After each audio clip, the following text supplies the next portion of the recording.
ত্রয়োদশ জাতীয় সংসদ নির্বাচনে বিজয়ের পর বাংলাদেশের রাজনীতিতে নতুন সমীকরণের ইঙ্গিত দেখা যাচ্ছে। অন্তর্বর্তী সরকারের প্রধান উপদেষ্টা মোহাম্মদ ইউনূস বিএনপির চেয়ারম্যান তারেক রহমানকে পাঠানো অভিনন্দন বার্তায় শুধু আনুষ্ঠানিক শুভেচ্ছাই নয়, ভবিষ্যৎ রাষ্ট্র পরিচালনা নিয়ে প্রত্যাশার কথাও তুলে ধরেছেন। বার্তায় তিনি জনগণের রায়কে গণতান্ত্রিক উত্তরণের গুরুত্বপূর্ণ মাইলফলক হিসেবে উল্লেখ করেন। এতে বোঝা যায়, নির্বাচন পরবর্তী ক্ষমতা হস্তান্তরকে কেন্দ্র করে রাজনৈতিক স্থিতিশীলতা নিশ্চিত করাই এখন প্রধান লক্ষ্য। একই সঙ্গে তিনি আশা প্রকাশ করেন, নতুন নেতৃত্বের অধীনে আইনের শাসন, জবাবদিহিতা ও অন্তর্ভুক্তিমূলক শাসন ব্যবস্থা আরও শক্তিশালী হবে। উল্লেখযোগ্যভাবে বার্তায় ঐতিহাসিক রাজনৈতিক ধারাবাহিকতার প্রসঙ্গ উঠে এসেছে। তারেক রহমানের রাজনৈতিক পথচলায় পরিবারের প্রভাব উল্লেখ করে রাষ্ট্রপতি জিয়াউর রহমানের রাষ্ট্রদর্শন এবং সাবেক প্রধানমন্ত্রী খালেদা জিয়ার নেতৃত্বের প্রতি শ্রদ্ধা জানানো হয়। এটি শুধু সৌজন্য নয়, বরং রাজনৈতিক উত্তরাধিকারকে স্বীকৃতি দেওয়ার একটি বার্তা।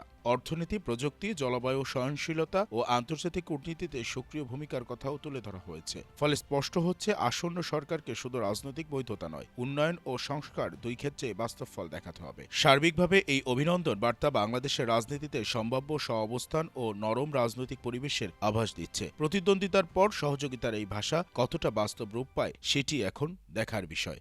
শাহরিয়ার রহমান, জনকণ্ঠ।